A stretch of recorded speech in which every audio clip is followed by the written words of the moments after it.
आप ये देख सकते हैं कि ये तस्वीर भी उत्तराखंड की सियासत की खूबसूरती है कि विरोधी दलों के नेता भी गले मिलते हैं, मुस्कुराकर मिलते हैं। मैं कह रहा हूँ बड़ी देर कर दी मेहरबान आते अब आप हमारा हमसे कुछ बचा है तो इन पर फोड़िए। रावत साहब कुछ तो बता दीजिए, मदन कौशिक साहब को बता दीजिए, चुनाव आने वाले हैं, कोई सलाह दे दीजिए। आप दोनों सीनियर नेता हैं उत्तराखंड के। अब के मेरी सलाह इनको ये है कि समय का चक्र इनको खतरनाक संकेत दे रहा है और यदि ये ठीक समझें तो नहीं तो यही रह जाएंगे, या तो मंत्री रह जाएंगे या जो है अध्यक्ष रह जाएंगे। यदि आगे कुछ मुख्यमंत्री आदि कुछ लगाना है। मदन जी बताइए, बड़ी बात कर रहे हैं। हमें चिंता नहीं है, ये पहले उन सबसे निपट ले जो इनके साथ है। चाहिए ना, आइए। तो आप देखिए हरीश रावत साहब हमारे साथ मौजूद है, तो आपका शुक्रिया।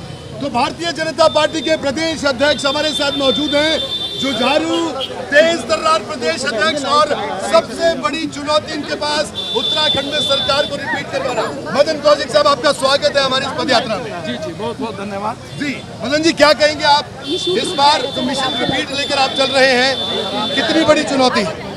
आगे राजनीतिक दलों में कहीं भी छोटा कार्यक्रम हो, छोटा चुनाव हो, चुनौती हमेशा बनी रहती है और चुनौती रहनी भी चाहिए। लेकिन भारतीय जनता पार्टी उत्तराखंड राज्य में एक बहुत मजबूत संगठन है। अगर मैं कहूं कि हमारे 11,000 से ज़्यादा बूथों पर हमारी बूथ समिति है, हमारे 252 मंडल हैं, हमारे 2265 शक्ति केंद्र हैं, हमारे संगठनात्मक रूप से जो जिला है, यानी कुल मिलाकर हमने अगर कहें इतना मजबूत संगठन भारतीय जनता पार्टी का है। उस संगठन के आधार पर हमेशा उत्तराखंड राज्य में हम लोग एक मजबूती के साथ खड़े हुए रहते हैं। जी आस्था के बाद सवाल है। मदन कौशिक जी, ये जानना चाहेंगे कि जिस तरह केंद्र के बड़े नेताओं के दौरे यहाँ पर हो रहे हैं, ताबड़तोड़ अमित शाह आ रहे हैं, प्रधानमंत्री मोदी आ रहे हैं, तो क्या ये सब संगठन में जान फूंकने के लिए है? अब की बार नारा दिया जा रहा है 60 के पार, कैसे होगा? देखिए, मैंने कहा कि नरेंद्र मोदी जी एक हमारे गौरव हैं, देश के प्रधानमंत्री हैं, दुनिया के बहुत मजबूत नेता हैं। भारत को उन्होंने बुलंदियों पर पहुंचाया है।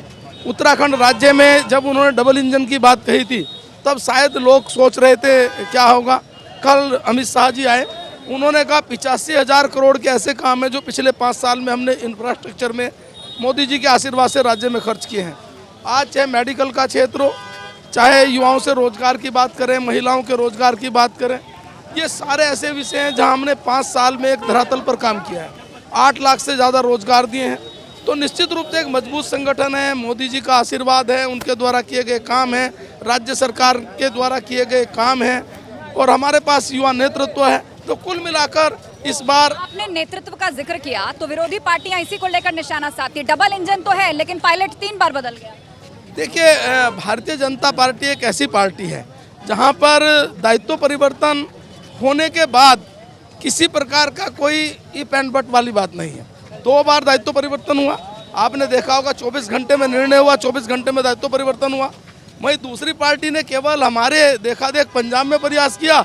आज पंजाब में आप देखेंगे क्या उनका हाल हो रहा है। लेकिन उनके वायदे बहुत बड़े हैं। वो फ्री का फॉर्मूला दिल्ली में कारगर हो गया, अब उत्तराखंड में उसी को लेकर उतरे आम आदमी पार्टी। देखिए, कोई एक दिन में राजनीति नहीं होती। राजनीति करने के लिए जनता का विश्वास जीतना पड़ता है, और जनता का विश्वास तब जीता तब जनता के सुख में दुख में जनता के साथ खड़े होकर हम आगे बढ़ें। केवल 3 महीने में आकर खाली बयानबाजी करके, वायदे करके आप जनता का विश्वास नहीं जीत सकते। भारतीय जनता पार्टी ने एक मजबूत आधार देकर और जनता के बीच में खड़े होकर काम करते हुए आगे बढ़ी है। वो विश्वास हमने अर्जित किया है।